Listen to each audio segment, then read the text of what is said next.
এই হচ্ছে নদী, শীতলক্ষ্যা নদীর ওই পারে হচ্ছে কদম রসুল দরগা। এখানে অনেক মানুষের যাওয়া আসা এই নদী দিয়ে। বিভিন্ন তেল কোম্পানিতে তেলের জাহাজ যায়, সিমেন্ট যায়, গম যায়, বিভিন্ন পণ্য যায় আর কি। শীতলক্ষ্যা নদীর পানি স্বচ্ছ নয়, কালো। ওই পারে কদম রসুল দরগা।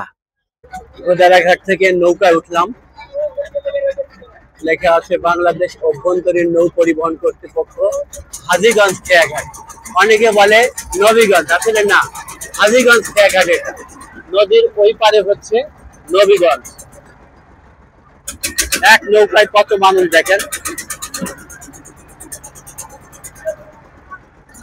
শীতলক্ষ্যার পানি নোংরা কত তা কি আমরা জানি? এই হচ্ছে শীতলক্ষ্যা নদী। হাজার হাজার বছর ধরে এই নদী দিয়ে নৌকা চলাচল করছে। আমরা এখন যাবো হচ্ছে কদম রসুল দরগায়। আমরা এখন শীতলক্ষ্যা নদীর মধ্যে আছি, নৌকা চলে যাচ্ছে অনেক মানুষ। ওই পারে গিয়ে দরগা শরীফের ভিডিও করবো, অন্য একটা ভিডিওতে, সেটা দেখার আমন্ত্রণ রইলো।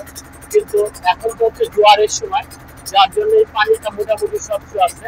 কিন্তু শীতলক্ষ্যার পানি যখন আপনি হাটের সময় আসবেন অথবা শীতকালে আসবেন, তখন দেখবেন কত নোংরা, কলকারখানার পানি, ময়লা পানি এসে জমে এই পানিটাকে কলা করেছে। দেখেন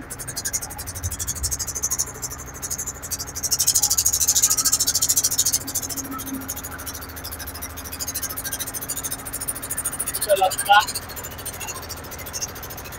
আমরা ট্রলারে করে পার হচ্ছি, আর এই পার হতে মাত্র 2 টাকা লাগছে, 2 টাকা। অনেক মানুষ, মাত্র 2 টাকা। আর এদিকে আছে ফেরিঘাট, যে ফেরিতে পার হতে গেলে ফেরিতে পার হতে পারবেন।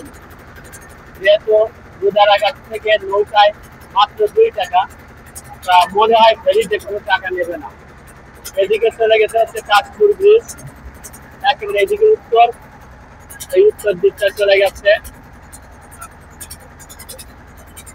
রূপগঞ্জ নারায়ণগঞ্জের দিকে, কাঞ্চন ব্রিজ হয়ে পার হয়ে চলে গেছে।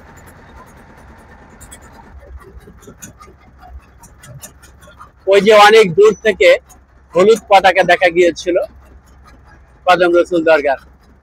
এবার পূর্ব পাশে এসে নামলাম নবীগঞ্জ ঘাটে, ফেরি যাচ্ছে পশ্চিম দিকে।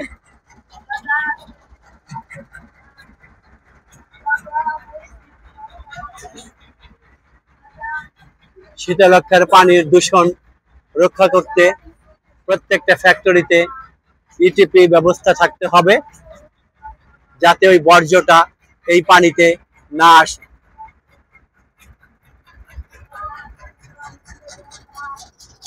পানি স্বচ্ছ রাখা, পরিষ্কার রাখা আমাদের দায়িত্ব।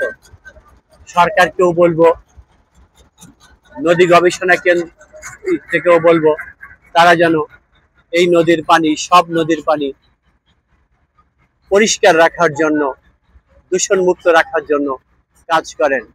কাজ করছে, কিন্তু ফলপ্রসূ কোনো রেজাল্ট আমরা পাচ্ছি না। আমাদের এখনকার নদী পার শেষ হলো, এখন চলে যাব কদম রসুল দরগায়।